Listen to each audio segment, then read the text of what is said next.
Okay, so I'm at my pressing board, and I've got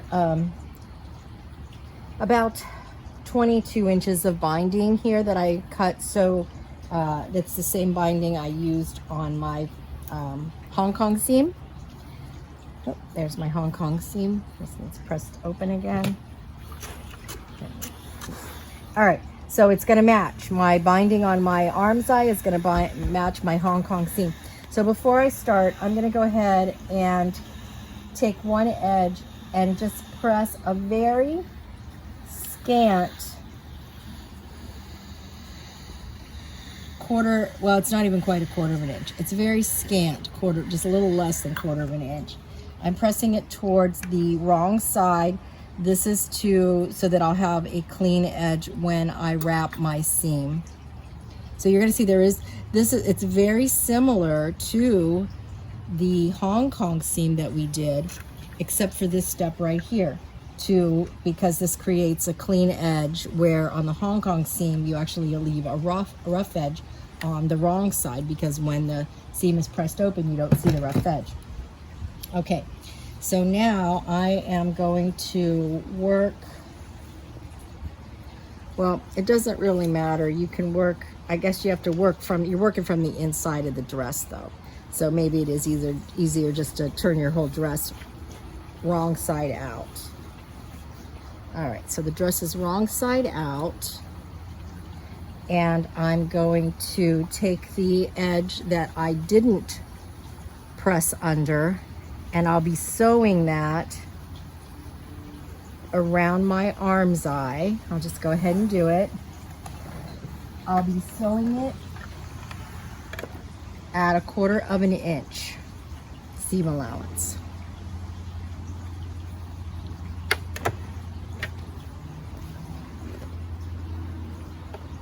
Okay, I'm gonna go ahead and get my lead in out of the way. You know what, I'm gonna take this is gonna be easier. I'm gonna take the little tray off of there. It'll be easier to get in, because see, I can actually now fit my sleeve around the machine. All right, now of course you can pin, but you guys know I'm not a pinner, but you may want to just pin, but I'm gonna go ahead and wing it. Okay, so there I've got the edge of my foot lined up with so see, this is the edge of my arm's eye actually, and this curve, I'm gonna cut it just a little shallower, because I didn't clip any curves or anything, but I don't really need to. You guys saw what the arm's eye looked like. It doesn't really need to be clipped. Okay, here we go. I'm just gonna ease my way around that curve.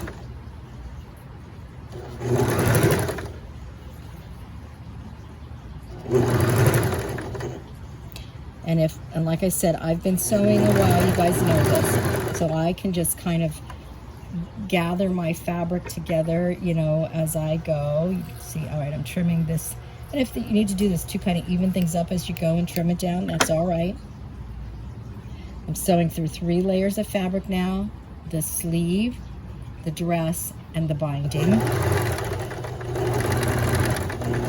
You can see I work the edge of the binding up to the edge of the arm's eye, and I kind of hold it together with my fingers, because that's the way I work, but you can pin all along there if you would like.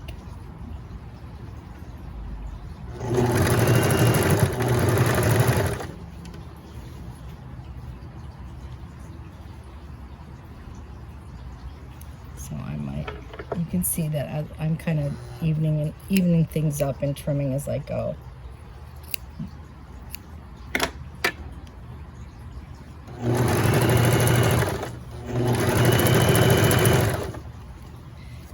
Okay, and I'm back to where I started. Now I had that 45-degree angle. I'm going to get rid of that. I'm going to get rid of my lead-in, because I'm just going to go ahead and sew and cross over this a little bit. Actually, this is kind of deep right here. I'm going to take a little seam allowance out on that curve. I want it to look more like that, more like 3/8 to 1/2 inch, just so it doesn't restrict the curve at all. Okay, there we go. Coming back around the 1/4 inch, 1/4 inch seam allowance. All right, back to where I started. So I'm going to let this cross over where I started by about 1/2 inch or so. Back stitch.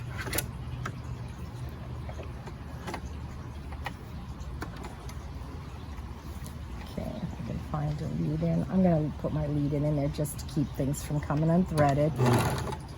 I'll go ahead and clip my thread. Okay, now let's see how much I'm crossed over. Not too much. I'm just going to go ahead and trim off the excess. All right. Now what we're going to be doing is this is going to come out and wrap around the seam allowance like so. Now it's going to be clean on the inside and clean on the outside. Now you may, in fact, let's do a little pressing. I'm going to get mine, and then I happen to think, well, you might not have one, so I won't. So instead I'll go in from the inside so you can see what I'm doing. I'm wrapping that seam now with that excess seam allowance, and I'm going to press. So wrapping it around, keeping it nice and smooth. All right, and now I am going to use a couple of pins to hold it in place. I am going to put them, I wouldn't normally do that vertical, but I'll be removing them as I go because this is so narrow now. Okay, so you can see that's what it's going to look like on the outside. Nice and clean it's going to look on the inside. So after I show you how to do it with the bias that you would cut yourself. Oh, and by the way, I forgot to review the width. So where is that little excess piece? Well, here, let me keep going, then I'll review the width. So wrapping and pressing. Hey,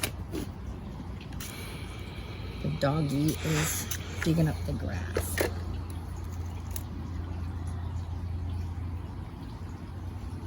Okay, and let's decide if I want to put a little pin there to hold that. Better do it.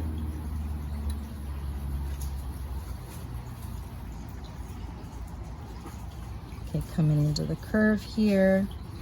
Let's see how that just, because it's cut on the bias, it just will wrap nicely around a curve for you.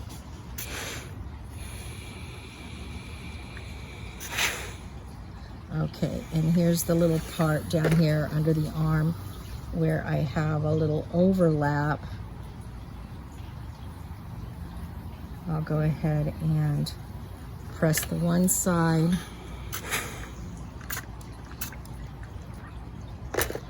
and then press the other side that's coming over.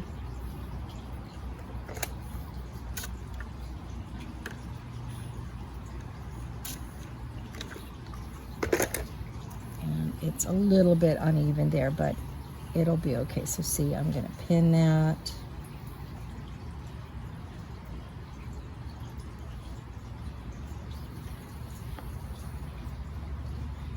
Pin.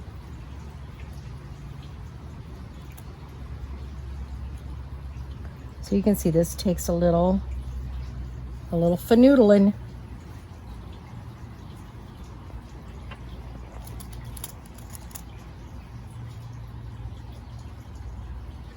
Okay, and ready to stitch. We'll stop there for the video for a second. I'm going to take a picture of this for the PowerPoint presentation that I will make to go along with your videos.